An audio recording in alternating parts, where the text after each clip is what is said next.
Quand la pression monte, quand les enjeux deviennent vitaux, comment se prennent les décisions au cœur de la machine d'État?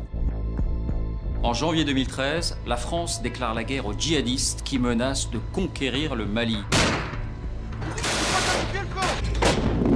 Les liaisons dangereuses, le dilemme des otages, la pression des politiques, c'est cette histoire racontée de l'intérieur par les hommes et les femmes de l'ombre que vous allez découvrir tout de suite dans Cellules de crise.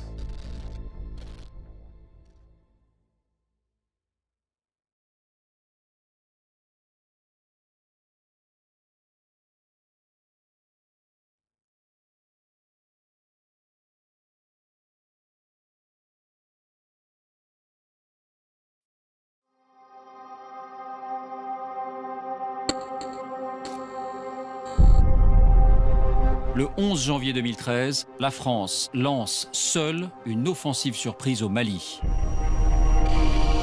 La France, à la demande du président du Mali, s'est engagée hier pour appuyer l'armée malienne face à l'agression terroriste qui menace toute l'Afrique de l'Ouest.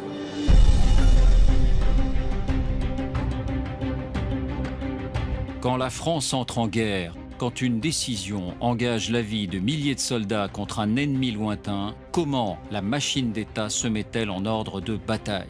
Le président a décidé qu'on allait y aller. Et il veut y aller vite, et il veut y aller fort.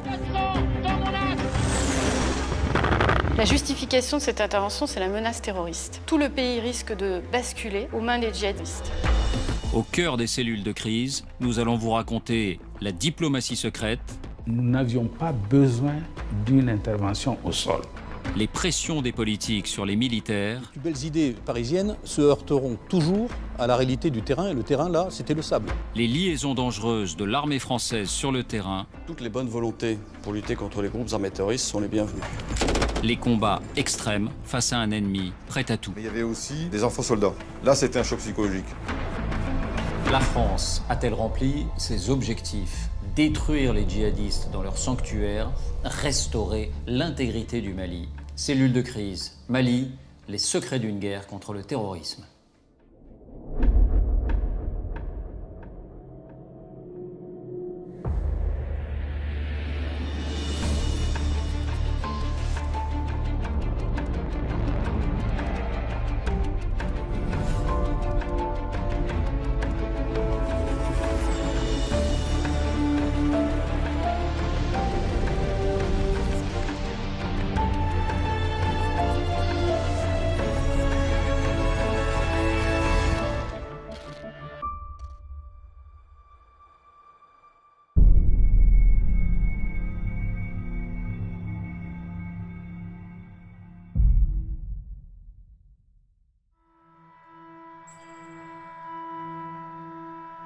La première alerte est donnée à Creil, par des opérateurs de la très secrète direction du renseignement militaire. Sur leurs écrans, des balises localisent les téléphones satellites de chefs djihadistes au Mali, à 5000 km de là.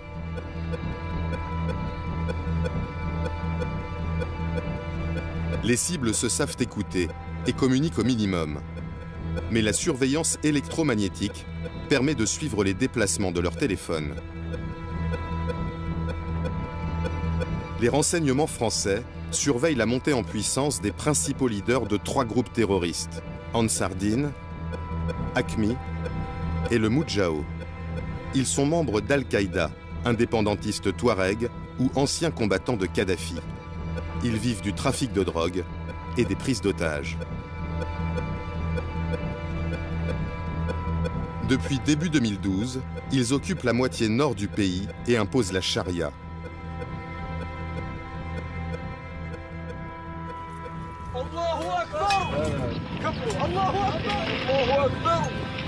Ces images de destruction des mausolées de Tombouctou font le tour du monde.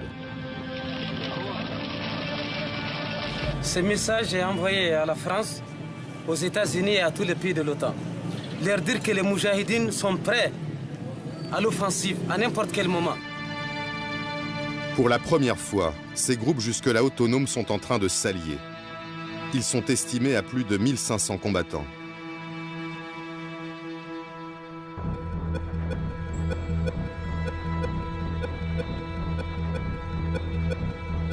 Cédric Lewandowski centralise les informations des services de renseignement pour le ministre de la Défense. Tout un faisceau de présomptions nous permettent d'être tous les jours un peu plus convaincus qu'il se passe quelque chose et que ces mouvements-là, qui n'étaient pas censés dialoguer les uns avec les autres, sont en réalité en train de planifier quelque chose.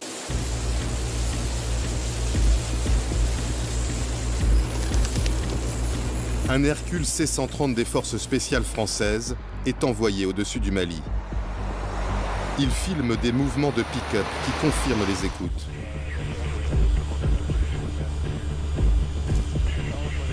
Des combattants djihadistes convergent vers le sud, menaçant la capitale, Bamako.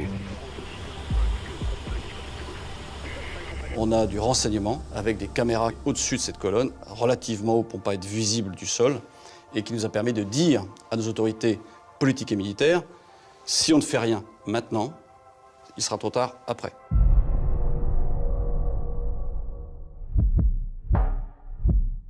Le lendemain, les craintes se concrétisent. 70 pick-up djihadistes s'apprêtent à foncer sur le village de Konna. Pour la première fois, ils franchissent la frontière virtuelle entre le nord qu'ils occupent et le sud du pays.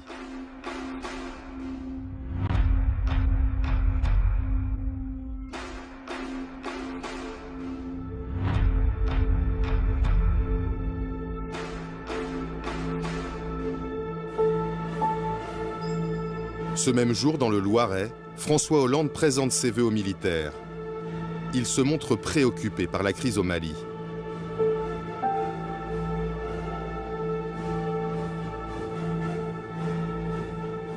Le terrorisme, cette forme de barbarie qui a déclaré la guerre à toutes les civilisations, a pris racine dans le Sahel et dans le nord du Mali.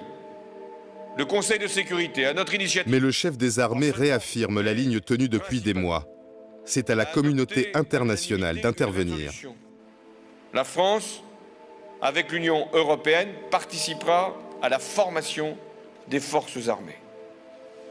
À la fois celle du Mali et celle des Africains. Officiellement, la France n'interviendra pas à la place des Africains.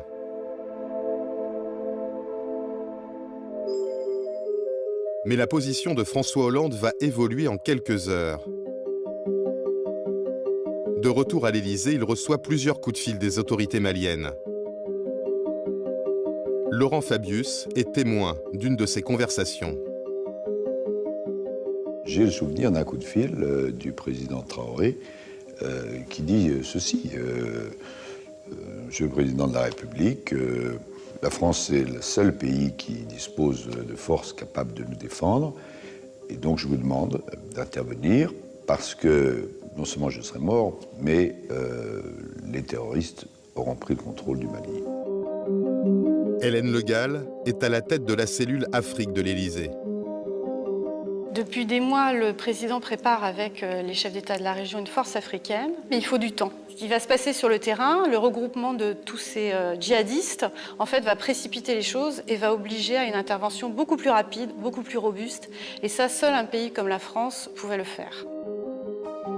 Dans le plus grand secret, l'Élysée commence à négocier les conditions d'une intervention militaire.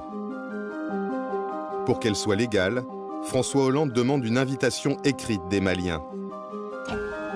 Une première lettre arrive à l'Élysée, par télégramme diplomatique crypté. Mais elle ne convient pas. Cette lettre du président malien Traoré, la voici, elle ne fait pas référence à l'ONU. Oui, et c'est un problème parce que la France veut absolument intervenir dans le cadre de la légalité internationale. Et pour ça, elle a besoin que les Maliens adressent aussi leur appel à l'aide à l'ONU.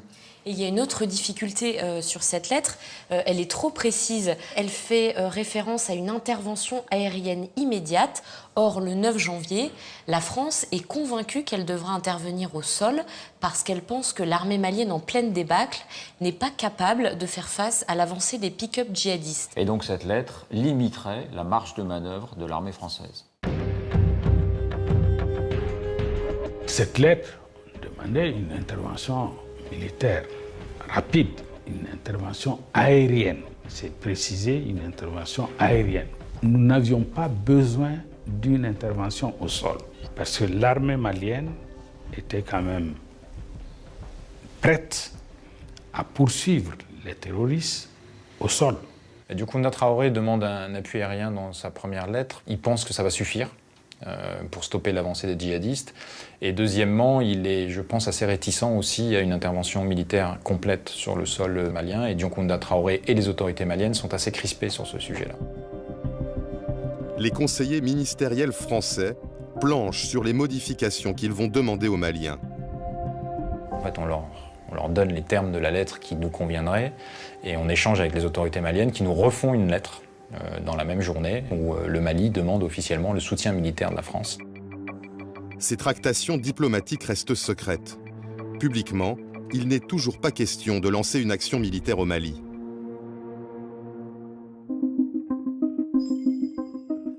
Pourtant, ce même jour, à l'hôtel de Brienne, le ministère de la Défense est convaincu que la France doit intervenir de toute urgence. Ce jour-là, nous savons que le chef du Mudjao, l'un des 3 mouvements, annonce à ses troupes « Préparez-vous mes frères, nous allons attaquer ».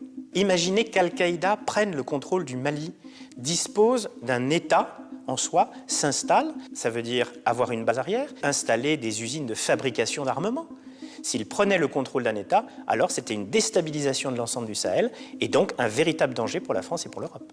La France redoute la création au Sahel d'un sanctuaire terroriste, d'un Sahélistan, à l'image de ce qui s'est passé quelques années plus tard en Irak ou en Syrie avec le groupe État islamique. C'est l'enjeu central. Mais est-ce qu'il y a d'autres intérêts pour Paris à intervenir, politique ou économique? Alors la France n'a pas vraiment d'intérêt au Mali. Elle ne participe pas à l'extraction de l'or malien, qui est la principale ressource du pays. Et ailleurs? En revanche, oui, elle en a au Niger voisin, juste à côté du Mali, car le Niger fournit 30% de l'uranium consommé par les centrales nucléaires françaises. C'est vital. C'est absolument stratégique de protéger ses approvisionnements de la menace terroriste. Dans le village de Konna, des combats opposent les djihadistes à l'armée malienne depuis la veille. La centaine de soldats maliens ne tient plus que la préfecture et 2 checkpoints. Le commandant Abbas Dembélé est à leur tête. En face de nous, les véhicules qui débarquaient des djihadistes qui tentaient de monter à l'assaut sur nos différentes positions. Le checkpoint sur l'axe de Tombouctou avait été détruit. Le checkpoint principal qui avait pu tenir et qui repoussait même l'ennemi risquait de prendre l'attaque dans son dos pour ne pas laisser les hommes à la boucherie. J'ai évalué un peu le risque. J'ai dit stop. Il fallait se replier sur notre ligne en arrière et réorganiser ses forces. Après 2 jours de combat, les soldats maliens se replient. Les djihadistes prennent possession du village de Konna. Ils filment leur entrée victorieuse dans la ville.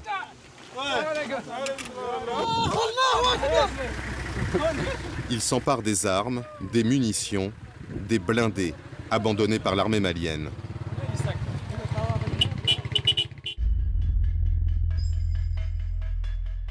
À Paris, au ministère de la Défense, les informations sur la débâcle de Konna remontent en temps réel. La France n'est pas encore en guerre. Pourtant, le patron des forces spéciales donne l'ordre à ses hommes installés au Burkina Faso de partir pour Mopti Sévaré, une grande ville proche de Konna. On a envoyé des reconnaissances, parce qu'on ne s'engage jamais sans reconnaissance, sans renseignement. Quelques 20 à 30 bonhommes sur l'aéroport de Mopti Sévaré, avec de quoi se défendre et de quoi tenir quelques jours. Qui tient l'aéroport, tient la ville. Les forces spéciales aménagent leur poste de commandement à l'intérieur de ce bâtiment.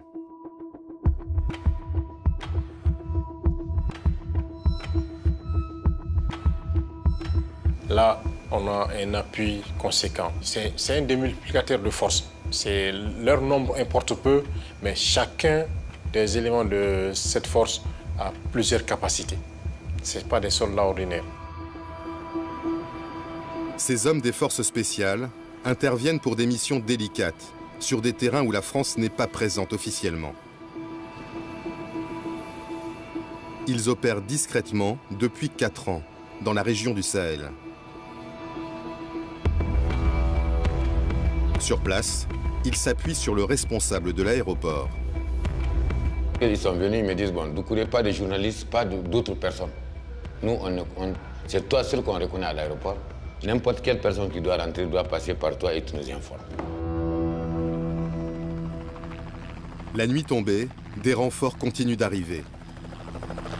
Une centaine d'hommes qui ne passent pas inaperçus. Officiellement, la France n'est pas en guerre. Des journalistes pourraient poser des questions. À Bamako, l'ambassadeur de France anticipe les fuites. Dans l'urgence, je sollicite de Paris des éléments de langage. Qu'est-ce qu'on doit dire aux médias qui vont, à la population, qui vont bien s'apercevoir qu'un avion militaire français s'est posé sur le sol malien et d'un commun accord avec les Maliens, on dit voilà, reprise de la coopération. Dans la nuit, l'Élysée obtient un ultime feu vert. Le Conseil de sécurité des Nations Unies appelle à aider l'armée malienne. La France a un cadre légal, des forces sur place. Elle peut intervenir.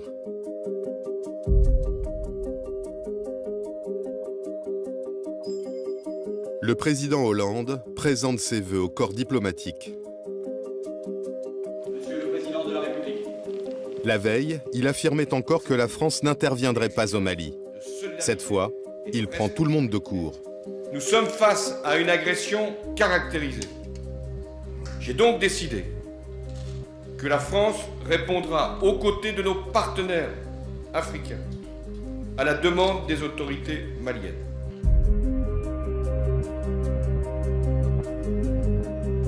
François Hollande convoque à l'Élysée les chefs militaires, les patrons des services, des conseillers et ses principaux ministres. D'autres avoir des chèques.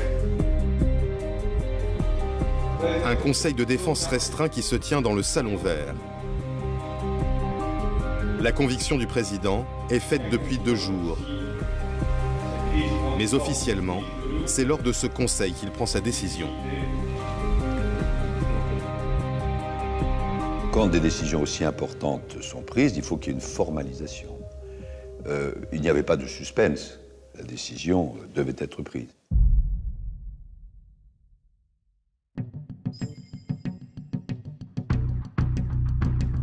Dès la fin du Conseil de défense, le chef d'état-major des armées rejoint un bunker enfoui sous le boulevard Saint-Germain. Le CPCO, le Centre de planification et de conduite des opérations, va mettre en œuvre les ordres de François Hollande.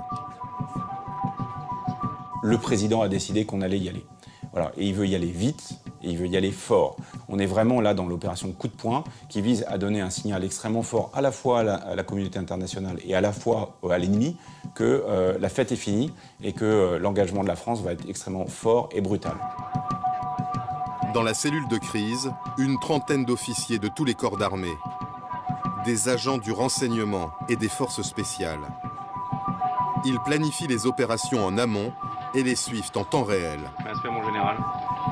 Voilà, je vous appelle pour le capitaine de vaisseau Pierre Vendier déroule immédiatement un scénario mis sur pied depuis des mois. On avait dans notre coffre une sorte de liste de courses en se disant si la guerre commence, voilà ce qu'il faut faire. Par exemple, comment utiliser les troupes qui sont en Côte d'Ivoire. Et donc on connaissait parfaitement le délai qu'il fallait pour les troupes en Côte d'Ivoire pour aller au Mali. Une fois que le CEMA dit on y va, je sors ma liste de courses, je réunis mon équipe et je leur dis ok, c'est parti. La cellule de crise mobilise les bases françaises d'Afrique de l'Ouest. À N'Djamena, une unité de 50 hommes reçoit l'ordre de partir en urgence pour le Mali.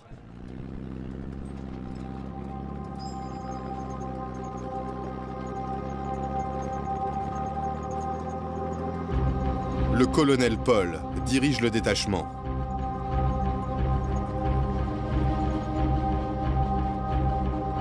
C'est à la fois une surprise parce que on ne s'attendait pas à intervenir sur le Mali. Le président avait dit qu'il ne comptait pas déployer des forces au Mali. En même temps, un certain enthousiasme d'avoir été choisi pour faire partie de cette aventure. Les chefs de l'état-major doivent trouver un nom à cette opération. Ils pensent d'abord à cimetière, un sabre touareg. Mais si l'armée s'enlise, le jeu de mots cimetière serait trop facile. Ils trouvent finalement la solution sur Wikipédia. Ce sera Serval.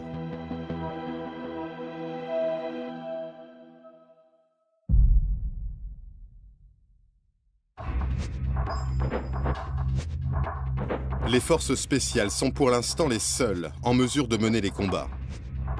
Elles reçoivent l'ordre de bombarder les pick-up djihadistes qui se rapprochent de Mopti Sévaré. À ce moment-là, le moyen le plus efficace et le plus rapide, c'est d'utiliser les hélicoptères de combat, en l'occurrence des gazelles qui étaient celles que nous avions sur place, équipées d'un côté d'une mitrailleuse et de l'autre côté de missiles anti-chars, qui sont allés en vol, je vais dire, au contact de cette colonne de djihadistes.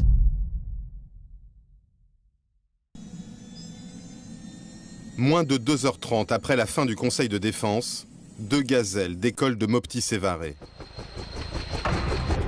Dans chaque appareil, 2 hommes du 4e régiment d'hélicoptères des forces spéciales de Pau. Le terrain est plat. Les gazelles ne peuvent pas utiliser le relief pour approcher discrètement. Une caméra embarquée dans l'un des appareils a filmé l'intervention.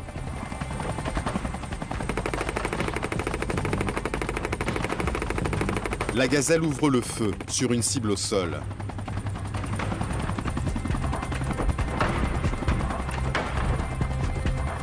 Sous le nuage de poussière, l'ennemi est détruit. Mais des djihadistes dissimulés sous les acacias répliquent. Les 2 hélicoptères sont touchés. La première gazelle doit se poser en urgence. Un soldat est blessé. L'équipage sera récupéré, l'engin brûlé par les Français. Je préfère détruire la gazelle définitivement de façon à ce qu'elle ne puisse pas être utilisée en termes de propagande contre nous. Pour dire, regardez, c'est un hélicoptère français, c'est nous qui l'avons détruit. L'autre appareil reprend la direction de l'aéroport. Mais à bord, le lieutenant Damien Boiteux est gravement blessé à l'aine.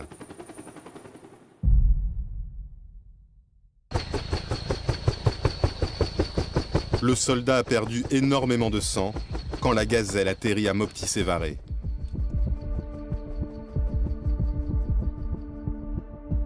Le chef du contingent de force spéciale me dit, Doucouré, tu viens vite. Ils sont venus avec un blessé grave.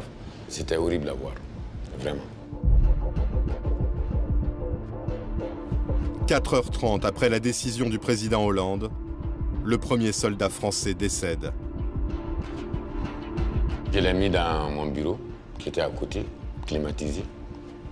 À 21h15, il y a un Cessna qui vient d'embarquer le corps et le blessé. L'avion a décollé de Mopti vers 21h30 pour Paris.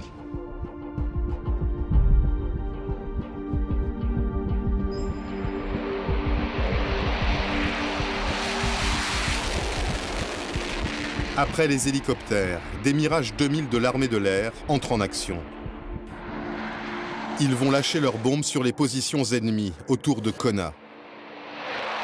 Dès la fin de la première journée, l'offensive des djihadistes est stoppée. Au premier soir de l'intervention, la colonne est donc stoppée, mais pourquoi envoyer des gazelles, ces vieux hélicoptères, pas blindés, qui doivent voler bas pour tirer et qui sont donc plus vulnérables? On n'est pas les seuls à se poser cette question. Les parlementaires membres de la commission de la défense ont élaboré ce rapport sur l'opération Serval. Et dans ce rapport, ils soulignent la vulnérabilité intrinsèque des gazelles. Et quelle est la réponse de l'armée? Eh bien, le général Gomard, qui est le patron des forces spéciales, lui, il assume son choix. Pour lui, c'est l'urgence qui prime. Il faut arrêter les djihadistes le plus rapidement possible. Et ces gazelles qui sont positionnées au Burkina Faso sont à seulement 2h30 de Konna. Mais en fait, il y avait une autre possibilité parce qu'en 2013, la France dispose de Mirage 2000 qui sont basés au Tchad. Ces engins volent beaucoup plus haut et plus vite que les gazelles des forces spéciales et hors de portée des tirs des djihadistes. Alors, ces Mirages pouvaient intervenir en 3h30 à Konna. 3h30 donc pour les Mirages, 2h30 pour les gazelles. La question se pose et même des militaires se la posent bien sûr hors caméra. Était-on vraiment à 1 heure près pour frapper les colonnes de djihadistes? Oui, et puis il y a une autre différence entre les chasseurs de l'armée de l'air et les hélicoptères des forces spéciales. Les forces spéciales, elles peuvent engager le combat dans la plus grande discrétion. Elles n'ont pas besoin que la France soit officiellement engagée dans un conflit, comme elles le font aujourd'hui en Libye, en Irak ou en Syrie. C'est l'autre interrogation de cette première journée. À quelle heure ont vraiment commencé les frappes? Pour l'armée française, c'est clair, elles ont débuté dans l'après-midi, mais vous êtes allé sur le terrain et vous avez entendu une autre version. Oui, à Konna, des habitants nous racontent que les frappes françaises auraient débuté dès le matin du vendredi 11 janvier. Drissa Maïga est agriculteur à Konna. Le matin du 11 janvier, alors que la France n'est pas entrée en guerre, il profite d'une accalmie dans les combats entre djihadistes et armées maliennes pour aller vérifier ses cultures. Il est à 300 mètres de sa maison quand il aperçoit un hélicoptère.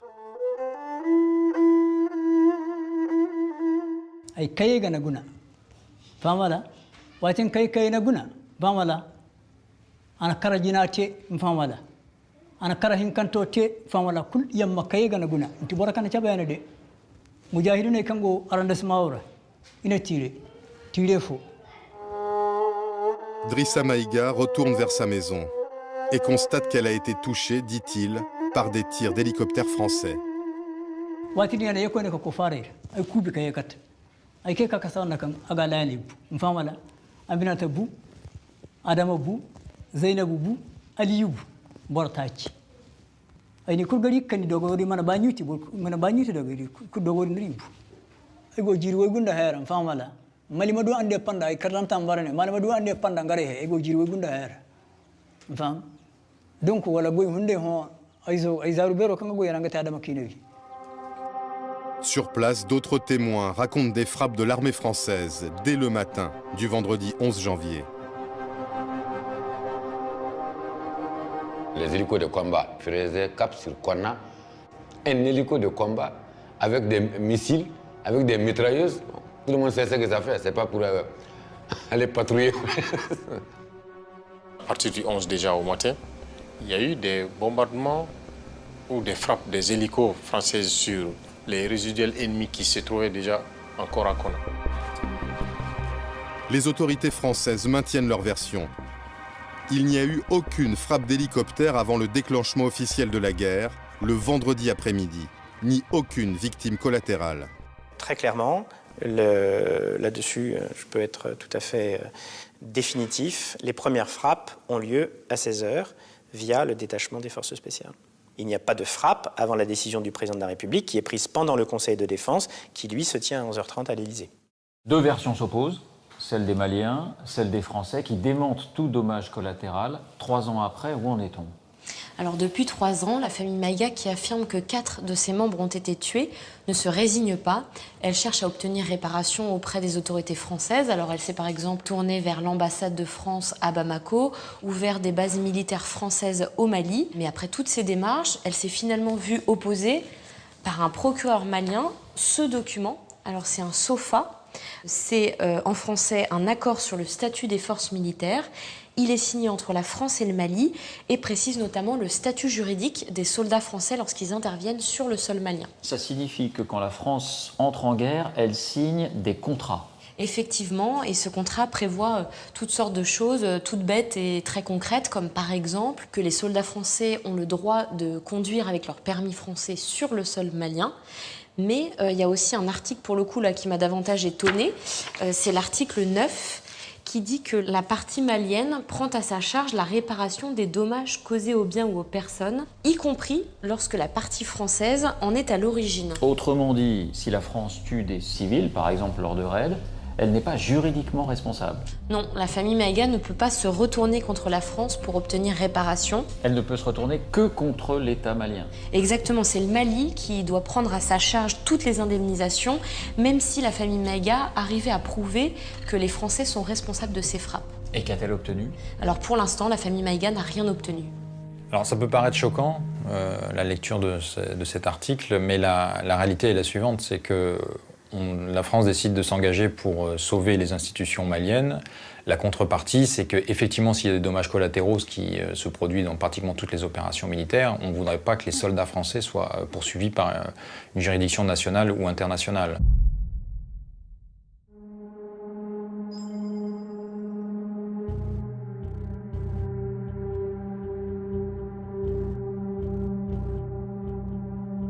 Jean-Yves Le Drian n'a pas fermé l'œil de la nuit.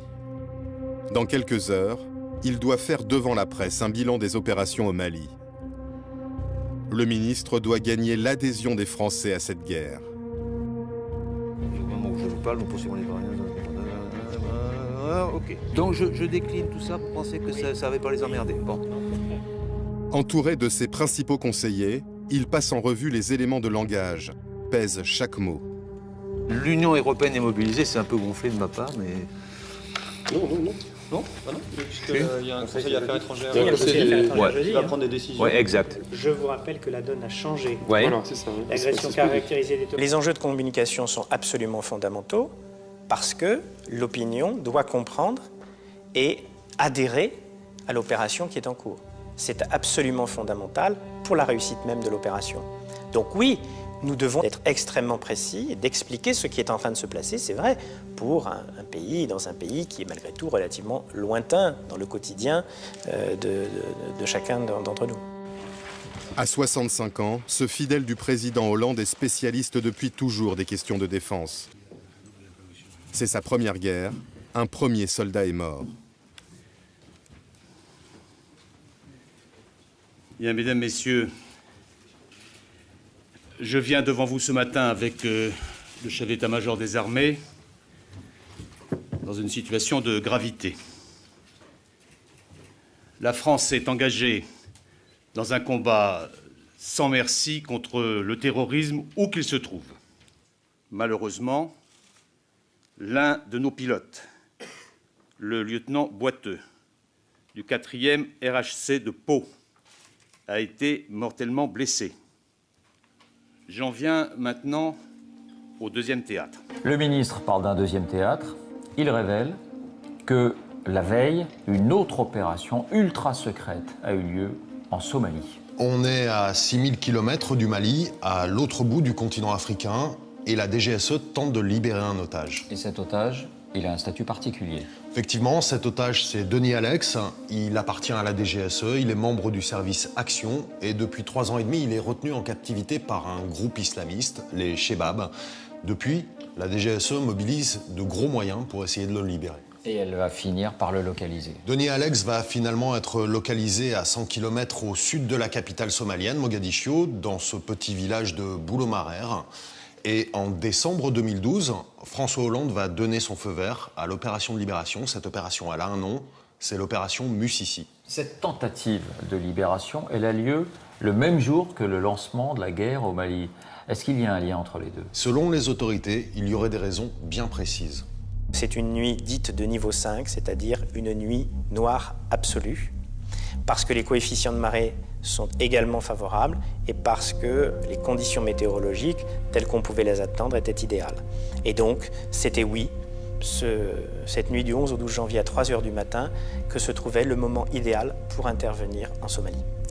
Évidemment que c'est un hasard total qui a fait que les 3 mouvements djihadistes au Mali, qui ne sont absolument pas reliés au Chebab de Somalie, il n'y a aucune histoire à se raconter dans ce domaine-là, eux décidaient de foncer vers le sud. C'est le hasard complet de la petite et de la grande histoire.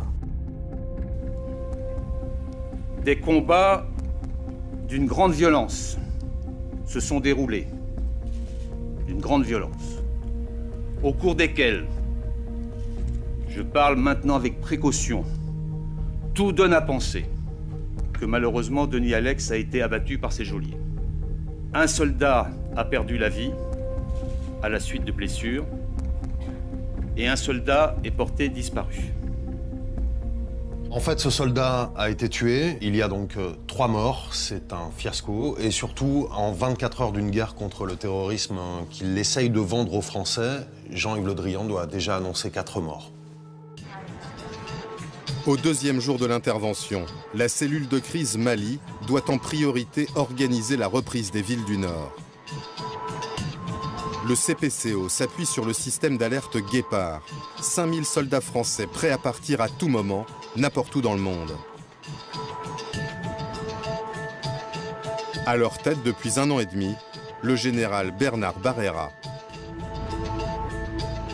Je reçois un coup de téléphone du CPCO, donc de Paris, me disant « Attention, on va déclencher l'alerte Guépard, donc apprête-toi à mettre tes unités en place ». Je rejoins tout de suite mon PC qui était à quelques centaines de mètres de mon domicile, à Clermont-Ferrand, et j'appelle mes 5 colonels en disant « Pour l'instant, on ne sait pas quelles unités, mais on est dans du réel, et apprêtez-vous à partir et à prévenir vos capitaines pour qu'ils préviennent eux-mêmes leurs soldats ». En quelques heures, les premières unités sont prêtes à partir. Elles quitteront la France au bout de 2 jours. Le général Barrera, lui, va attendre 9 jours pour rejoindre le Mali. Car les logisticiens du CPCO sont confrontés à des problèmes d'acheminement des hommes et du matériel. L'armée manque d'avions de transport. À l'hôtel de Brienne, le ministre en personne prend son téléphone pour en trouver. Il fait le tour des alliés, dont les Américains. On nous proposait de louer des heures de vol. Un coup de téléphone, disons viril, mais correct, entre Jean-Yves Le Drian et Leon Panetta, le ministre de la Défense américain à l'époque, a permis de débloquer la situation en quelques minutes. Le ministre explique à son homologue que les Russes, eux, proposent de prêter gracieusement leurs avions. Et les avions américains nous ont été prêtés et non pas loués. Derrière cette anecdote des avions prêtés bon gré, mal gré par nos alliés américains, il y a une réalité, la France n'a pas tous les moyens de ses ambitions. Oui, en fait, pour des raisons budgétaires, la France a choisi de ne pas avoir de gros avions de transport. Donc du coup, elle ne peut pas vraiment se projeter seule sur un théâtre de guerre. Et pourtant, il va falloir envoyer beaucoup de monde et de matériel. En fait, entre le début de l'intervention, le 11 janvier, et la fin du mois de février, la France va envoyer sur place environ 6000 personnes et un peu plus de 10 000 tonnes de fret par avion. Sur ce total, en fait, 95% de ce fret va être envoyé dans des avions étrangers. Il y a les avions des alliés, bien sûr, les Canadiens, les Américains qui participent à l'opération, mais surtout, majoritairement, il y a des vols qu'on loue à des compagnies russes et ukrainiennes. Avec quelle facture? En fait, ça va correspondre à peu près plus de 60 millions d'euros. En gros, ça représente 350 000 euros par vol.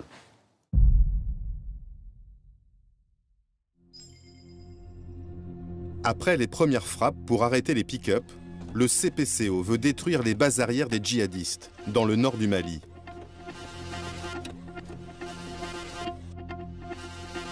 Grâce à 3 ans de surveillance et de renseignement, il a identifié 60 cibles prioritaires.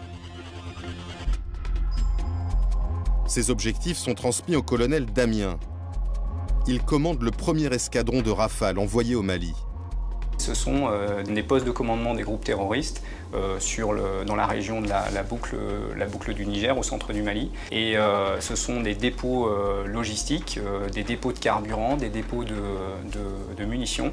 Et ce sont également des camps d'entraînement des groupes terroristes.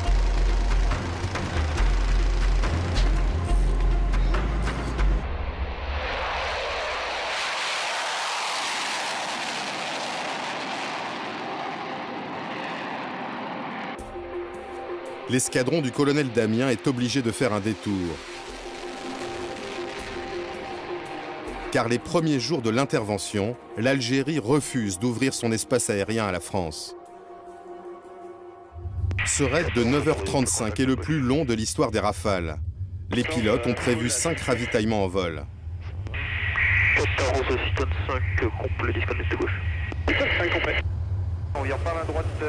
En milieu d'après-midi, ils larguent leurs 24 bombes sur la région de Gao. Combien de temps encore? 7 secondes.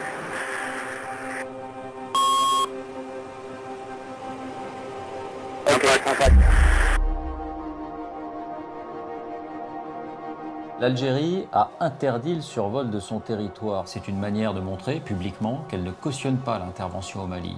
Pourquoi? Pour des raisons de politique intérieure. Les autorités algériennes ne sont pas mécontentes de montrer à leur opinion publique qu'elles tiennent tête à l'ancien colonisateur français. Et puis, Alger entretient une relation complexe avec les groupes djihadistes. C'est-à-dire?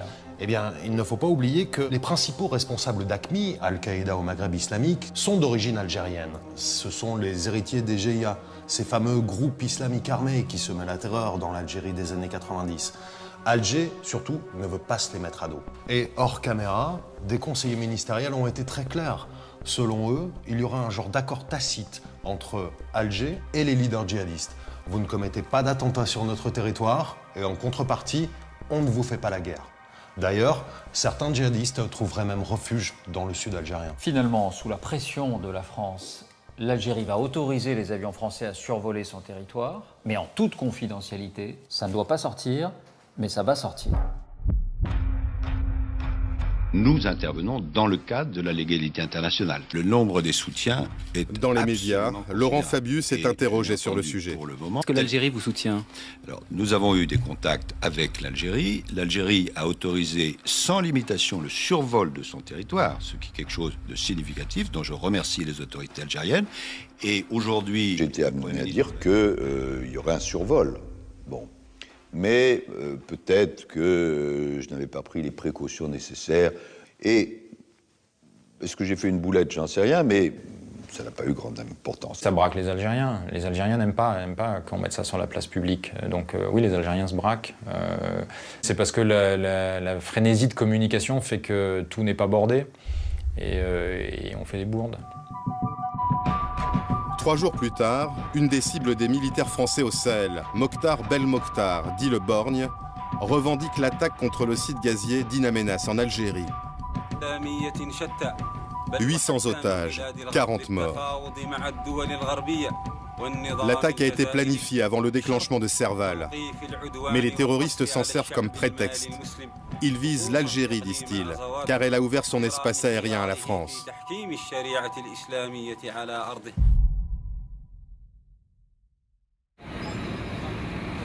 Le colonel Paul et 900 hommes, les premiers arrivés sur le terrain, sont toujours cantonnés à l'aéroport. Ils attendent encore du matériel et des munitions. Seule une compagnie de 140 soldats fait route vers le nord pour prendre le relais des forces spéciales. Elles n'ont pas cessé d'avancer. Leur mission, empêcher les djihadistes de gagner du terrain.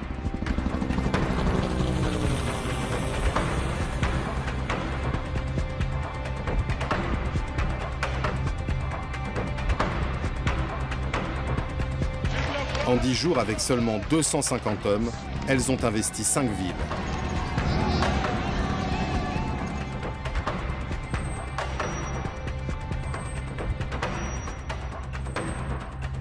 C'est quand même une drôle de guerre. Si on a bien compris, au 10e jour de l'intervention, seules les forces spéciales mènent les combats, 250 hommes, pas plus. Oui, ça peut paraître incroyable, mais il faut dire que les forces spéciales sont particulièrement adaptées à ce genre de conflit, dans lequel l'ennemi est très mobile et il fuit, et surtout, elles ont une supériorité technologique. C'est-à-dire? Alors vous allez le voir sur cette vidéo tournée par l'armée, qu'on a fait décrypter par un ancien de ses soldats d'élite. C'est la vidéo d'une opération. Exactement. On aperçoit des commandos au sol. Ils sont en train de s'approcher d'un buisson. Dans ce buisson, 2 silhouettes blanches, ce sont des djihadistes. Mais comme les forces spéciales ont des jumelles de vision nocturne, elles peuvent voir sans être vues. Et donc elles peuvent s'approcher au plus près. Tout près de l'ennemi. Et surtout, ces commandos au sol ne sont pas seuls. Au-dessus d'eux, il y a un hélicoptère de combat. Et d'ailleurs, c'est lui qui fait ces images. Et au-dessus encore, il y a un avion d'observation qui, lui, ne participe pas au combat, mais fournit des renseignements aux commandos et à l'hélicoptère. Donc c'est un dispositif à 3 étages. On appelle ça une opération combinée. Et voilà ce que l'avion d'observation va filmer. Des tirs de roquettes de l'ennemi qui frôlent de peu l'hélicoptère Tigre. Les djihadistes fuient, là on en voit 2. Et c'est l'hélicoptère qui va les prendre en chasse. Voilà, l'hélicoptère, là les prend en chasse, frappe et les élimine. Et ces forces spéciales n'ont pas fini de jouer les premiers rôles.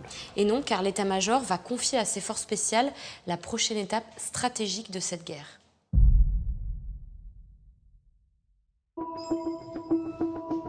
Les officiers du CPCO sont mobilisés sur la prise de la ville de Gao, sur le fleuve Niger. Fief de l'un des mouvements terroristes, le Moudjahou, elle est stratégique pour la reconquête du Nord Mali.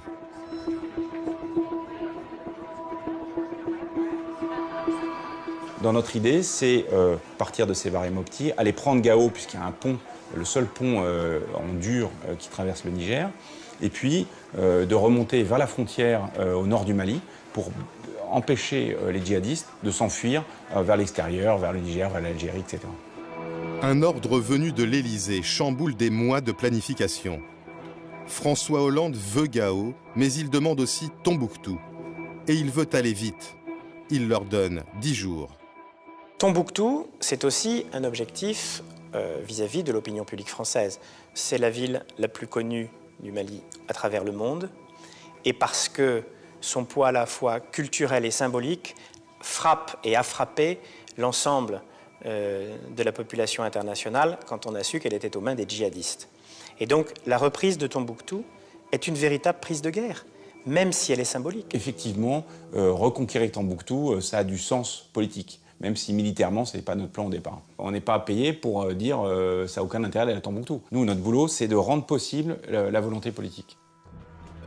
En termes d'efforts, de coordination, ça oblige à revoir le plan. C'est votre client au restaurant qui change d'avis alors que vous êtes déjà en train de faire la cuisine, qui vous dit en fait je voulais pas de la viande, je voulais du poisson. Le général Barrera, chef de la brigade Serval, est arrivé au Mali avec son PC de 92 officiers. Le CPCO n'a pas eu le temps d'entrer dans les détails du raid sur Tombouctou. C'est donc lui qui décide de la route à prendre. On se dit, bon, par où passer? Et donc là, il y a 3 options. Soit la route goudronnée qui arrive directement sur Tombouctou. Mais le seul problème, c'est que vous avez le fleuve entre Tombouctou et vous, et il n'y a pas de pont, il y a juste des bacs, et vous ne connaissez pas l'état des bacs. La deuxième solution, c'est de faire tout le tour en passant par Gao du fleuve Niger et d'arriver donc par l'est de Tombouctou. C'est long, et vous ne connaissez pas non plus la route, enfin en tout cas la piste de sable qui se situe de ce côté-là. Et puis finalement, vous avez la route qui est la plus sûre, mais qui est en même temps la plus, allez, on va le dire, la plus dégueulasse, parce que c'est du sable, c'est des marécages. Et c'est aussi la route qu'a pris Joffre au siècle dernier pour prendre Tombouctou. Donc historiquement, je me dis, si les anciens sont passés par là, c'est aussi parce que c'est vraiment la meilleure route à prendre.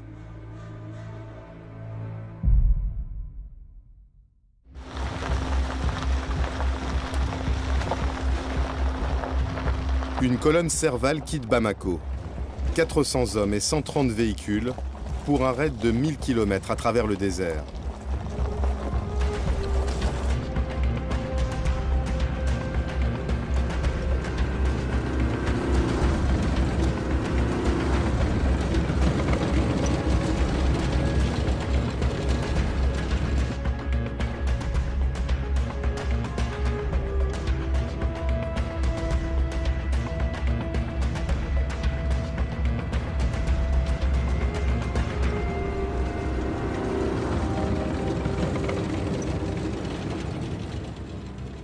Les hommes du colonel Paul ont 4 jours pour atteindre Tombouctou.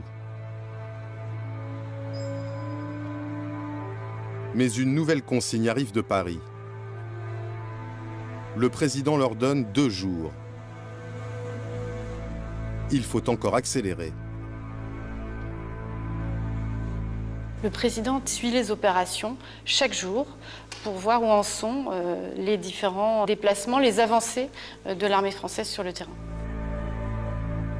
Et donc, il insiste à chaque rencontre avec les responsables militaires ou du ministère de la Défense pour aller vite.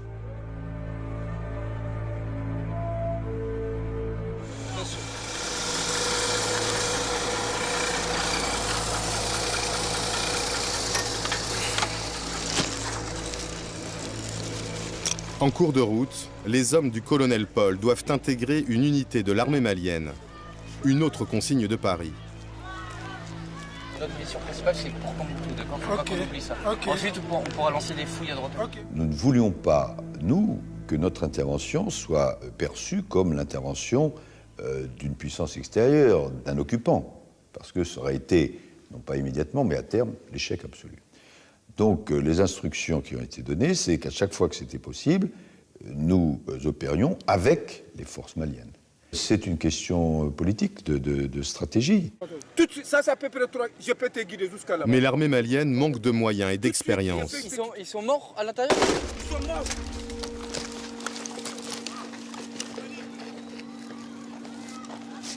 Un soldat malien s'est malencontreusement tiré une balle dans le pied en retirant son arme. Putain. Il faut que tu dises à tes hommes de faire attention à ça. Même tout de suite, j'ai parlé de ça. Enlevez-la, s'il te plaît. Enlevez-la, s'il te plaît.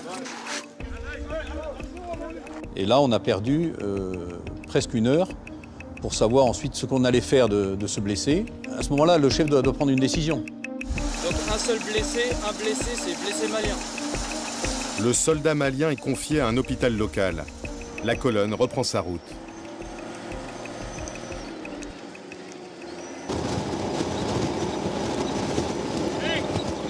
Faudrait qu'ils ralentissent, on n'est plus en liaison avec les autres. À Paris, l'état-major suit la progression de la colonne grâce aux drones. À l'arrière, les véhicules logistiques les plus lourds s'enlisent. L'Élysée s'impatiente. J'aurais été ravi d'ailleurs que les penseurs stratégiques de certains cercles parisiens soient venus m'encourager de leurs conseils. J'aurais été ravi qu'ils viennent aussi avec moi pour comprendre que le terrain commande. Le terrain commande. Les plus belles idées parisiennes se heurteront toujours à la réalité du terrain, et le terrain, là, c'était le sable. L'objectif présidentiel de prendre simultanément Gao et Tombouctou le lendemain est hors d'atteinte.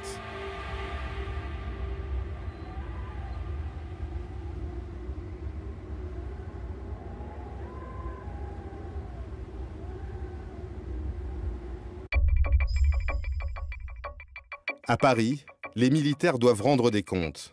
3 fois par jour, ils sont convoqués avec des conseillers et des diplomates dans le bureau du directeur de cabinet Cédric Lewandowski.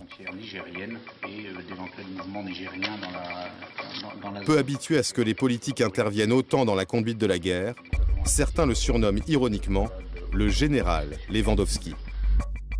Je le prends comme un hommage et je suis très fier. Je ne me prends pas pour un chef de guerre. Je suis le directeur de cabinet civil et militaire du ministre de la Défense, en charge de faire en sorte que le ministre de la Défense soit toujours extrêmement précis et extrêmement juste pour aider à la décision du président de la République.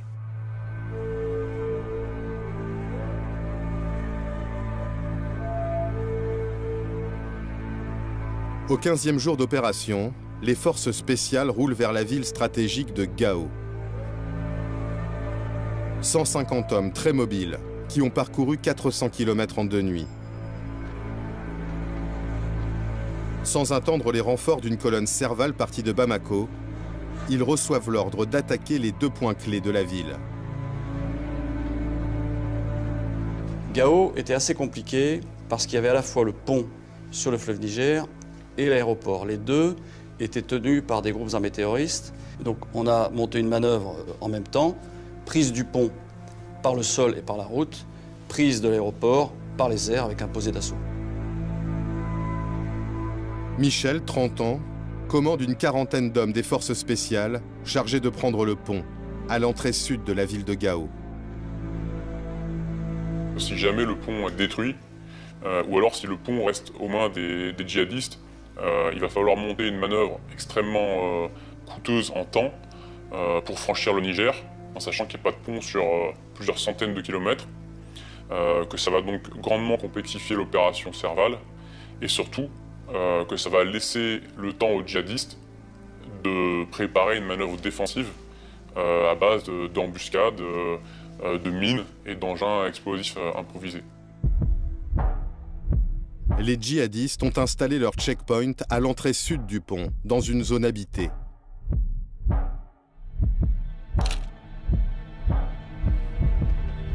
Pour les Français, des frappes aériennes au milieu de la population seraient trop risquées.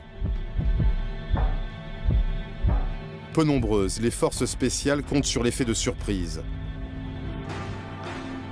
Par drone, elles repèrent une butte de terre à l'extérieur de la ville.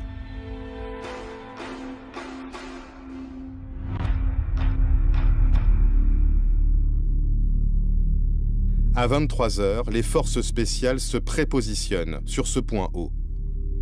L'ennemi ne s'attend pas à un assaut aussi imminent.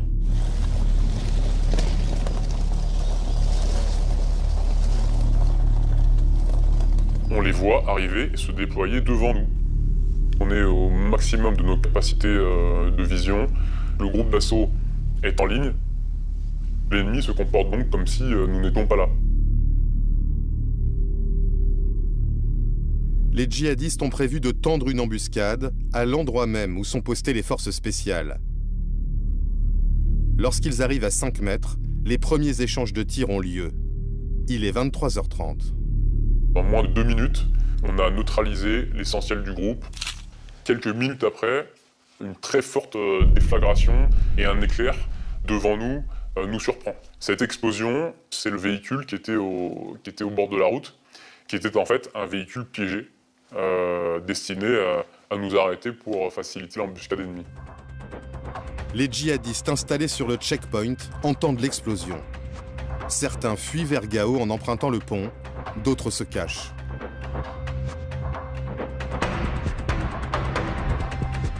Ensuite, il nous reste à progresser jusqu'au pont. Il y a 1,5 km, et dans ce 1,5 km, il y a les éléments qui se sont réfugiés dans la multitude de maisons de cette zone périurbaine. Et donc là, la progression est plus compliquée parce qu'on n'a pas affaire à une position ennemie identifiée. On a des tirs sporadiques, on est harcelé, et donc on doit progresser de manière très méthodique. À 1 h du matin, l'unité du commandant Michel s'empare du pont. Cette même nuit, malgré des véhicules qui obstruent la piste, un avion des forces spéciales se pose sur l'aéroport. Sans même couper ses moteurs, il débarque un commando et repart aussitôt. L'aéroport est pris sans résistance. En tant que patron des forces spéciales, je n'ai pas voulu rentrer dans la ville. Pourquoi? Parce qu'on rentrait dans une autre forme de combat et qui n'était pas le mien. Moi, j'étais en mesure de prendre rapidement le pont et l'aéroport et ensuite d'attendre que des forces, j'allais dire, plus conventionnelles et plus lourdement équipées puissent venir pour tenir le terrain. Sur le front de Tombouctou, à la date imposée par Paris, les véhicules de tête du colonel Paul sont encore à 200 km de la ville. Le convoi s'étend sur une centaine de kilomètres. Le retard s'accentue. Les véhicules sensables et les véhicules logistiques qui sont extrêmement lourds s'ensablent 2 fois plus. Dans la journée du 26, ma colonne logistique a fait 800 mètres en 11 heures. On a décidé de couper la colonne en 2 et de dire à ce moment-là, il y aura une colonne qui partira, qui foncera encore plus vite sur Tombouctou pour arriver le 27, puisqu'on n'y arrivera pas le 26. Et le convoi logistique, lui, servira, ensuite arrivera en 2e échelon, arrivera même si c'est 24 heures après. Les Rafales assurent la couverture aérienne des forces françaises qui marchent vers Tombouctou. Le colonel Damien survole la ville. Nous avons observé un certain nombre de pick-up qui quittaient précipitamment la ville de Tombouctou. Donc ce sont effectivement des indications qui pouvaient laisser penser qu'il y avait un repli définitif vers le nord-est du Mali de la part de nos adversaires. Les informations convergent. L'ennemi semble avoir pris la fuite. Pourtant, l'Élysée insiste pour un déploiement militaire de très grande ampleur. En plus des blindés du colonel Paul, les parachutistes de la Légion étrangère sont mobilisés.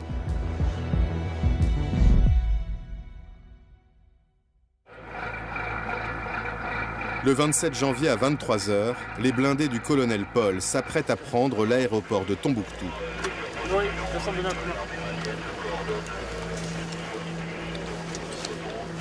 Fermez les portes.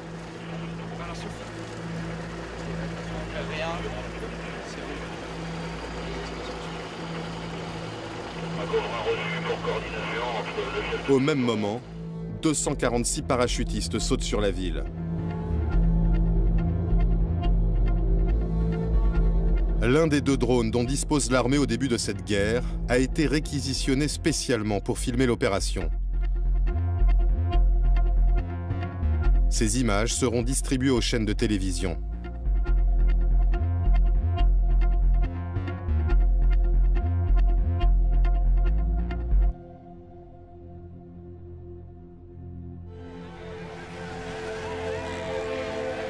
Au petit matin, les habitants fêtent l'arrivée des Français. Tombouctou est tombé sans un coup de feu. Au 18e jour de l'intervention, les soldats de l'armée conventionnelle n'ont toujours pas affronté l'ennemi.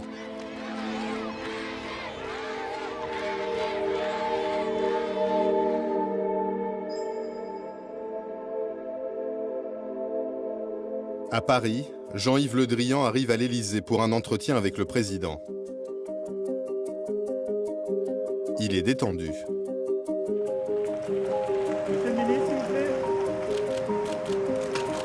La ville de Tombouctou est tombée, on a fait des parachutages cette nuit et les forces françaises et maliennes tiennent Tombouctou. Et vous venez lui annoncer? Je lui ai déjà prévenu ce matin, cette nuit. Bon, bah, tu félicites aussi les militaires, hein, donc...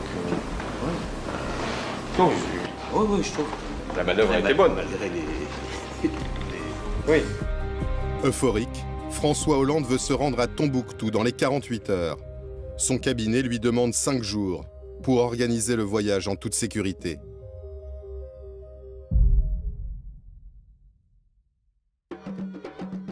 À Tombouctou, une foule immense attend François Hollande. Le colonel Paul est en charge du dispositif de sécurité sur l'aéroport. 3 ou 4 minutes avant que l'avion qui a amené le président n'atterrisse, le gouverneur de Tombouctou est arrivé avec une dizaine d'habitants de Tombouctou et un chameau qu'il comptait, m'annonce-t-il, offrir au président, puisque c'est la tradition, lorsqu'une haute personnalité vient, on offre un chameau. Et donc, 3 minutes avant que l'avion ne se pose, j'ai mon chameau et je ne sais pas quoi en faire.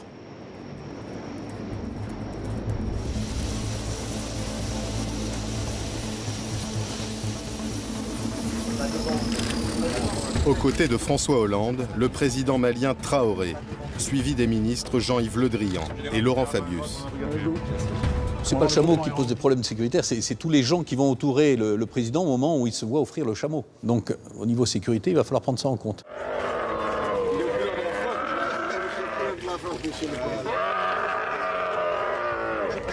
Je l'utiliserai autant que je pourrai comme moyen de transport. Mais je me souviendrai longtemps. Le président a fait savoir qu'il souhaite s'entretenir avec les chefs militaires du terrain, mais en privé. Il s'agit d'organiser une mini-cellule de crise, mais à laquelle on ne peut pas associer le président malien. Donc il va falloir trouver une manière de soustraire le président à l'ensemble du dispositif, et notamment de son homologue.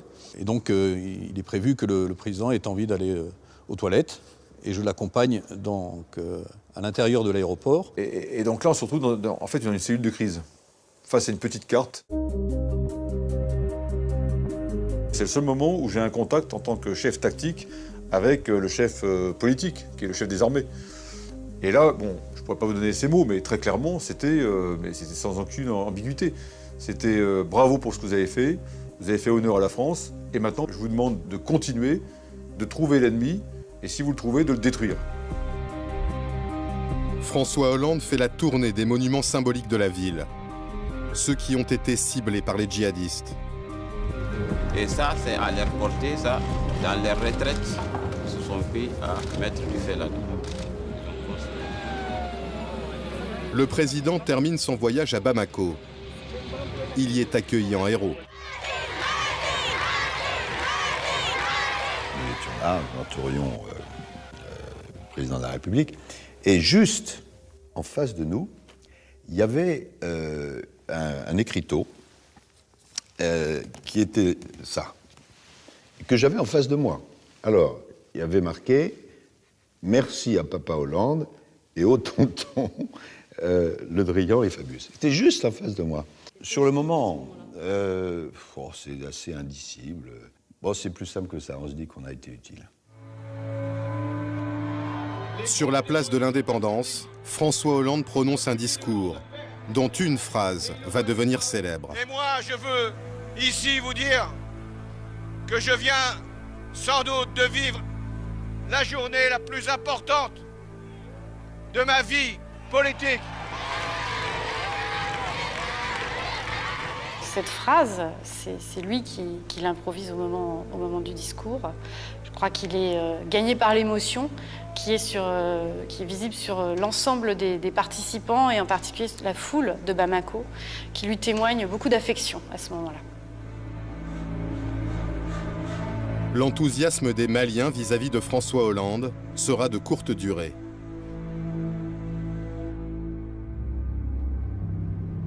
La question des Touaregs, ces tribus berbères qui vivent au nord du Mali, va semer la discorde.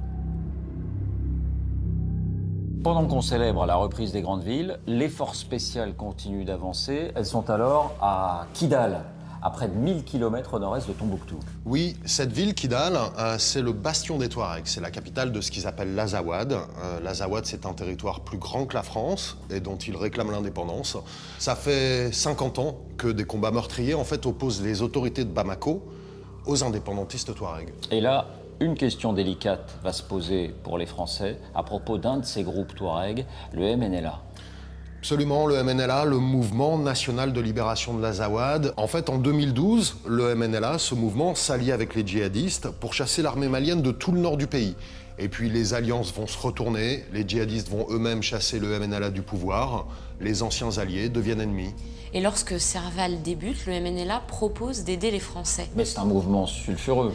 Oui, ils ont été proches des djihadistes, ils recrutent des enfants soldats selon l'ONU, mais la France va accepter l'aide proposée par le MNLA, sans le dire officiellement à ce moment-là, au titre d'un vieux dicton, les ennemis de mes ennemis sont mes amis.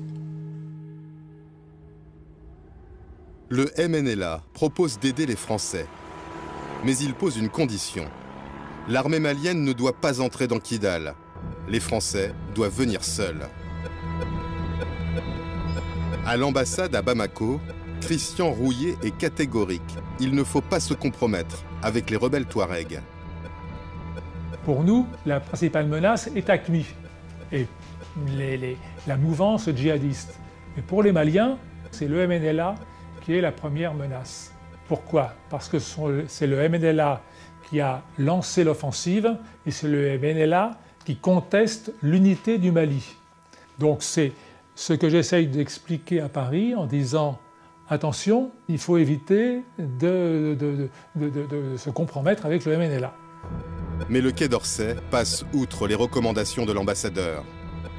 Les choses ne peuvent pas toujours être d'une limpidité absolue. Bon, ce qui est les mouvements terroristes, nous refusons de travailler avec eux. Mais il y a des personnes qui sont dans une situation un peu intermédiaire, et là, le rôle de nos services, c'est d'essayer de les amener du bon côté. Quelques semaines après la reprise de Kidal, l'ambassadeur Christian Rouillet, qui s'est publiquement opposé à la collaboration avec les rebelles Touaregs, sera démis de ses fonctions.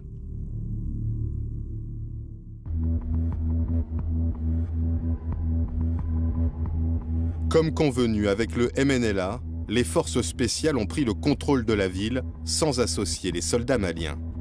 L'armée malienne n'a pas réellement pris possession de Kidal comme ailleurs, parce que l'armée française s'est interposée. Alors il faut qu'on nous explique.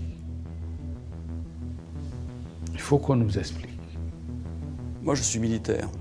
Mon combat était de neutraliser les groupes armés terroristes.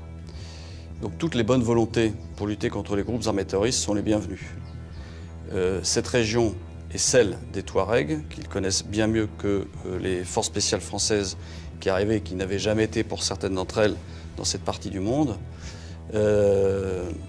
Donc il fallait dialoguer avec eux. Les forces spéciales ne se sont pas contentés de dialoguer avec le MNLA. Et non, au Mali, nous avons rencontré un combattant MNLA. Il est Touareg, originaire de Gao, et il a été enrôlé par les djihadistes quand ceux-ci ont pris la ville de Gao. Puis il a changé de camp, il s'est allié au MNLA. Et il vous a raconté des choses qui ne figurent pas dans l'histoire officielle. Fin janvier 2013, quand les forces spéciales entrent à Kidal, ce combattant MNLA va proposer ses services aux forces spéciales et ils acceptent. On a collaboré avec les Français, on a partagé la ville ensemble. Moi, je suis un guide. Je suis avec le capitaine Eric là. Il fait partie des forces spéciales. Je travaille avec eux, on me paie par jour même. Chaque jour, on me paie 25 000 francs CFA. Qui est-ce qui vous paye? Eric. C'est l'armée française? C'est l'armée française, ouais, qui me paye. Quand on sort, même à Kidal, on est ensemble toujours. On fait toutes les missions ensemble. Malgré le soutien de combattants touaregs, la traque de l'armée française piétine. Les grandes villes du Nord ont été reprises, mais l'ennemi reste invisible. La surveillance aérienne et les missions de repérage sur le terrain ne donnent rien. Après 4 jours, la seule chose qu'ils ont vue, c'est un gardien de chèvre et un âne. On se dit, mais voilà, la guerre est finie, il n'y a plus de djihadistes. Où est-ce qu'ils sont partis? Ils sont tous évaporés. Le temps qu'on a consacré à Tombouctou, c'est celui qu'on a perdu dans cette course. On a arrêté de courir derrière les bandits, du coup ils se sont échappés. Donc il y a un peu cette frustration. Est-ce qu'on va réussir non seulement à libérer le pays, mais aussi à détruire l'ennemi? Et pour détruire l'ennemi, il faut le trouver. Et donc, nous nous trouvons dans ce qu'on appelle, nous les militaires, le brouillard de la guerre. Le général Barrera envoie les parachutistes de la Légion étrangère quadriller le nord de l'Adrar des Iforas.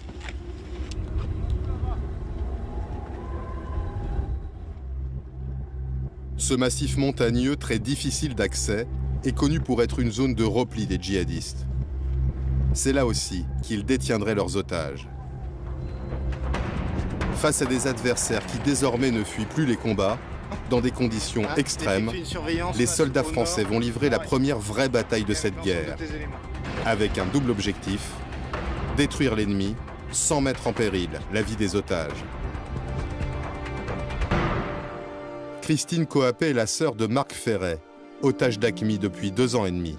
Le point culminant de notre peur, ça a été lorsque les armées françaises sont arrivées dans le massif de l'Adrar des Iforas. Ce que l'on craint, les familles, c'est justement que les otages se trouvent sous le feu et puis perdent leur vie.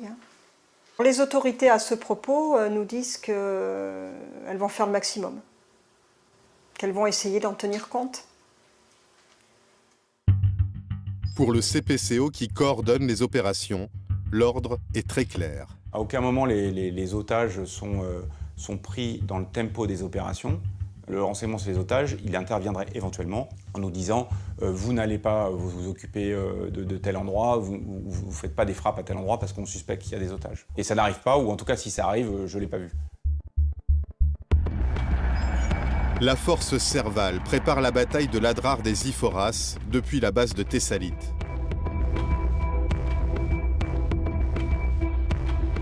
Le général Barrera est convaincu que l'ennemi se dissimule dans l'Amététaï, la seule vallée du massif où l'eau est facilement accessible.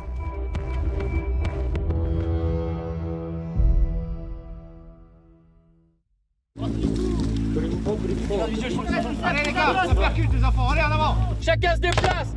Chacun se déplace. Le 19 février, après 15 jours de recherche, l'intuition du général Barrera se confirme. Les premières unités qui commençaient à grenouiller dans l'Adrar des Ifogas sont tombées sur une grosse embuscade de djihadistes qui protégeaient l'entrée de la Matétaï. Donc là, on a eu des combats très durs avec notre premier mort.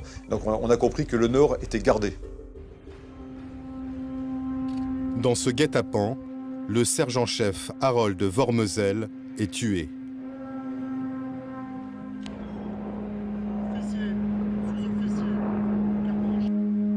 C'est le 2e mort de Serval, mais l'ennemi est localisé. Très clairement, on s'est dit quelle est la meilleure manœuvre pour pouvoir ensuite aller les chercher et détruire. Donc on a fait en fait une opération en tenaille. Les blindés attaquent à l'ouest. Les parachutistes les surprennent par le nord. Et pour l'entrée est de la vallée, les Français font appel à l'armée tchadienne.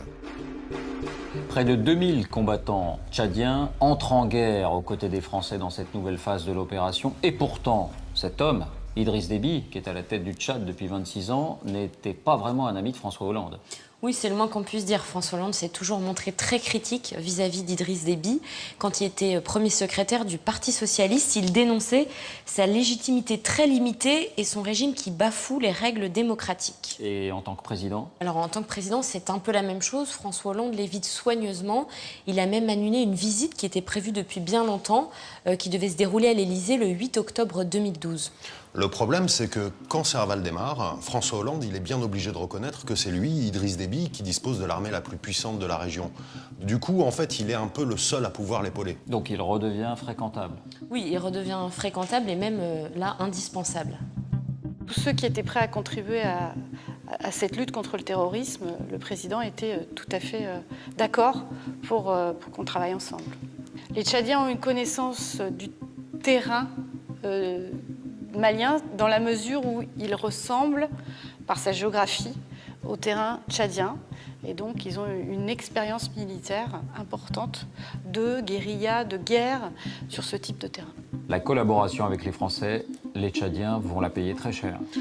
En une seule journée, à l'entrée est de la vallée de la Mététaille, 27 soldats tchadiens vont être tués et plus de 70 autres vont être blessés. Fin février, 2000 soldats français combattent dans la Drare. Les logisticiens du CPCO doivent prendre en compte des températures extrêmes et un terrain particulièrement hostile. Et en fait, ce qu'on suit assez vite, c'est le taux d'indisponibilité médicale. Et donc, en fait, on voit jour après jour les chiffres des coups de chaleur, donc des soldats qui sont incapacités par coup de chaleur, qui montent. Des psychologues sont envoyés en soutien sur la base de Thessalite, ainsi que des aumôniers militaires.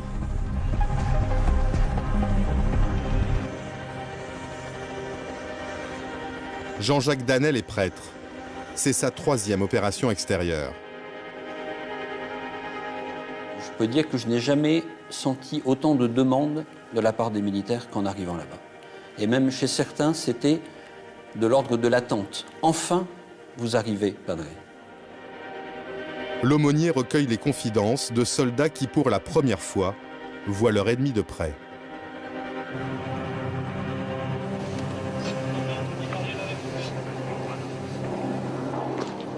Entendez bien, ok? Moi, copain, d'accord? Toi, tu vas te lever deux mains, comme ça, ok? Vas-y, doucement. Allez, viens. Écartez le dispositif, on sait jamais. Ce jour-là, sous les cadavres, un survivant. On a découvert qu'en face de nous, il y avait non seulement des djihadistes, mais il y avait aussi des enfants soldats. Donc plus petits, qui portaient les gourdes, les munitions, et qui étaient engagés en première ligne. Là, c'était un choc psychologique. Voilà. Stop, bouge plus. Prends vêtements, lève. Bouge plus. Stop. Vêtements, Clovis. Viens. Écarte, retire. Allez, enlève. Les soldats craignent qu'il porte une ceinture d'explosifs. Ok. Pose ici. Voilà. Je confirme le compte rendu. 4 personnels détruits et 1 prisonnier. Ce jeune garçon sera remis à l'armée malienne. Lorsque les soldats sont face à des enfants kamikazes, l'épreuve est beaucoup plus douloureuse. En quelques secondes, le soldat doit décider qu'est-ce que je fais. Est-ce que je le laisse s'avancer vers moi en sachant qu'il va sans doute actionner sa ceinture d'explosifs, ou est-ce que je le, excusez-moi ce terme affreux, neutralise? Alors j'ai un souvenir assez net d'un de ces militaires. Militaire, c'est un Polynésien, un type très costaud, très grand, et il était devant moi un peu comme un enfant. Parce que précisément, il avait dû tirer sur un enfant soldat. Et il m'a dit, Padre, je n'oublierai jamais ça de ma vie, parce qu'après je me suis dit, ce gamin, il pourrait être mon fils, il pourrait être mon petit frère. Et après, il a rajouté, il faut que je vous le dise à vous, parce qu'une fois qu'on sera parti d'ici, je n'en parlerai plus jamais. Pendant les 3 premiers mois de conflit, l'armée française prend en charge 40 blessés psychologiques, presque autant que les 47 blessés au combat.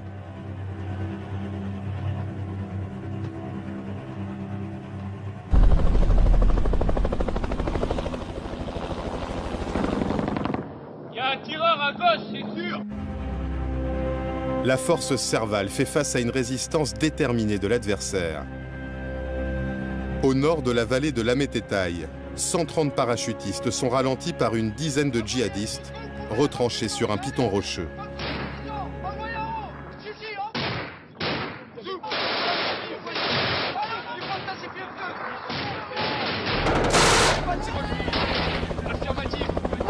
Deux assauts des Français sont repoussés.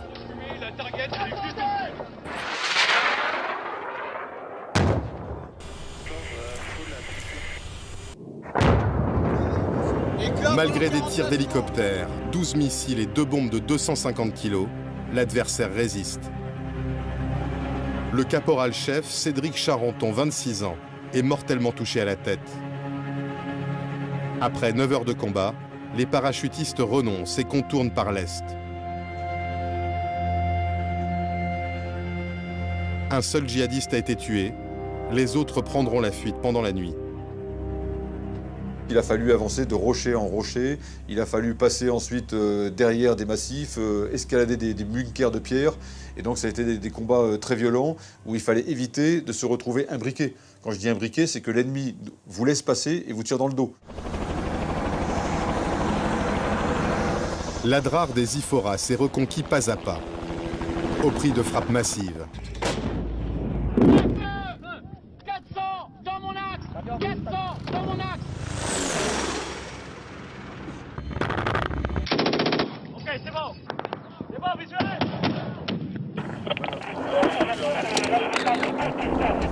Sous cette pluie de feu, des Français.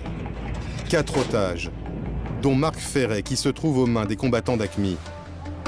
Des balles qui sifflent, des bombes qui vous tombent dessus, des hélicoptères qui vous tirent dessus. Ça tombe de partout, quoi. Donc, tu redescends, tu te déplaces sur la gauche, d'accord?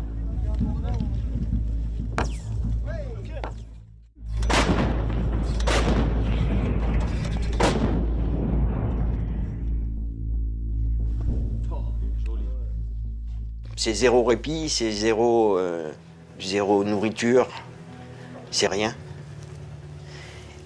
Et on était dans le groupe. Vêtus pareil qu'eux, avec un aspect physique identique à eux. Donc forcément, une cible potentielle pour tout militaire qui vient effectuer sa mission. Voilà. Vous faites partie du groupe qu'il faut éradiquer. Moi, je me suis dit, ben voilà, profite de l'instant qui est là parce que je pense pas qu'il y en aura d'autres. Les conditions de détention des otages vont encore se durcir. Jean fait partie d'une unité de renseignement chargée d'intercepter les conversations radio des djihadistes. Une mission confidentielle qu'il a accepté de raconter. Pour protéger son anonymat, nous avons reconstitué l'entretien. On était donc en poste à l'entrée d'une vallée, à écouter ce qui se passait. À écouter à côté de la vallée avant que le gros des troupes arrive pour faire le nettoyage. Et on avait une concentration d'émissions qui allait toutes vers le même indicatif, vers le même mec. Donc on a compris que c'était quelqu'un de plutôt important parce qu'il y avait plusieurs sonnettes, plusieurs individus qui parlaient qu'à un seul mec. La localisation probable d'un chef djihadiste remonte jusqu'au CPCO. Elle recoupe des renseignements de la DGSE. Abou Zeid, un des leaders d'AQMI et ravisseur de Marc Ferret, serait présent dans le massif. Faut-il frapper au risque de tuer des otages? Après débat, l'état-major donne le feu vert au général Barrera. Et donc on a fait tirer très rapidement 3 bombes antipersonnelles et 12 obus de canon César sur la position.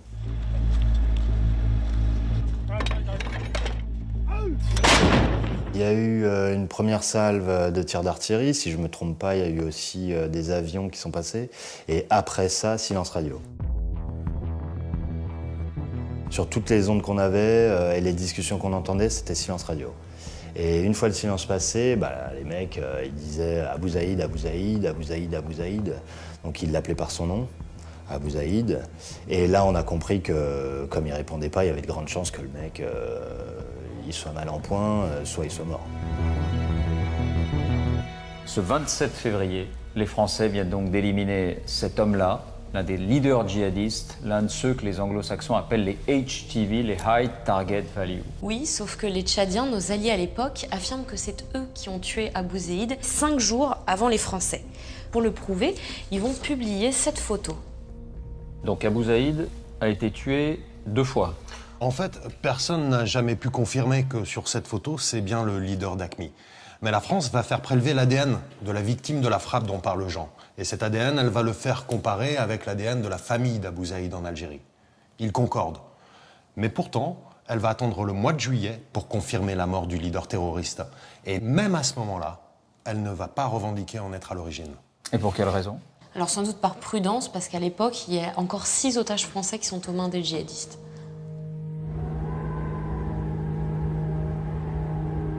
Après la mort d'Abou Zaïd, les ravisseurs parviennent à exfiltrer les otages de l'Adrar des Iforas, malgré les soldats français qui quadrillent le massif. On est sorti le matin, je dirais aux alentours de 8 heures, même pas avant, à découvert, à pied, dans une zone du massif très caillouteuse. Donc des roches, vous êtes pieds nus, vous courez, ça tire, ça. À plusieurs reprises, Marc Ferré a vu passer les soldats de Serval à quelques dizaines de mètres de lui.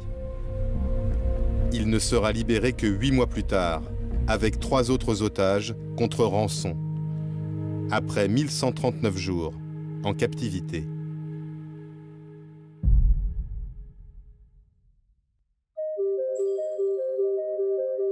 La parole est à Monsieur Jean-Yves Le Drian, ministre de la Défense. Monsieur le Président, je peux effectivement faire le point de la situation de notre engagement au Mali à cet instant. Devant les députés, le ministre annonce le début du retrait des troupes françaises. À moins de 4000 au début du mois prochain, à 2000 à peu près au courant de l'été. Il restera 1000 militaires français d'une manière un peu plus pérenne à la fin de cette année. Des soldats français continuent à ratisser l'Adrar, les zones de Gao et de Kidal.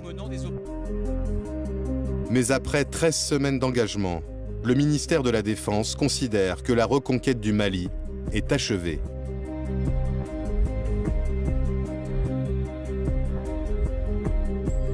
Votre sacrifice rappelle à la nation l'âpreté des combats livrés au Nord Mali en particulier.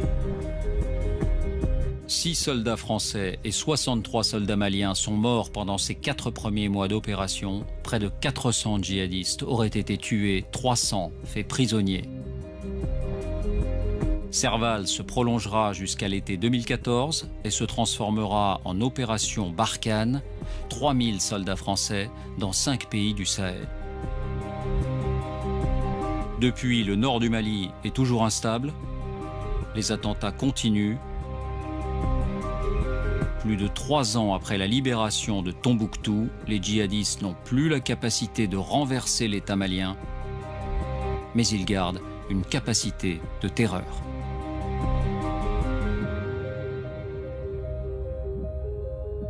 Bonsoir Monsieur le Ministre. Bonsoir. Et bienvenue dans notre cellule de crise. Est-ce qu'il reste encore des djihadistes dans l'Adrar des Iforas ou est-ce qu'ils ont tous été éliminés? Il y a encore des mouvements terroristes, mais ils sont d'une nature totalement différente par rapport à ce qu'on a connu en début 2013. Dans ce massif?